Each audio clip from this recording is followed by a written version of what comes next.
private relationship nila ng non-showbiz boyfriend. Makichika, kay Nelson Canlas.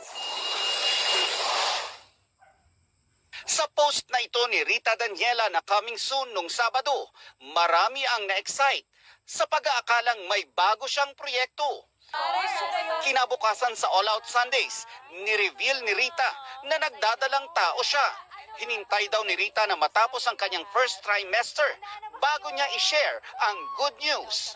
Some things in life na ang sarap na ikaw lang muna yung tinetreasure mo yung blessing na yon, na ikaw lang yung nilanamnam mo yung good news. Rita, I'll go direct to the point. Sino ang daddy? It's my non-showbiz boyfriend, and it's my decision not to share anything about us or about him to everybody because he's not a showbiz personality.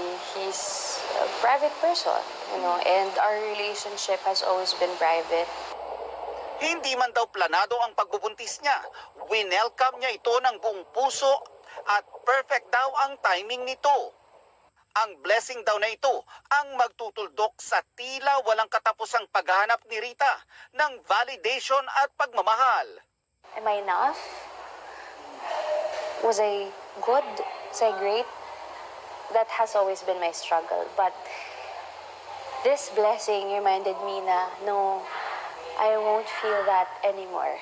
Because I will have someone that whatever I do, I may fail or not, but that someone will see me and he or she will love me with all of his heart.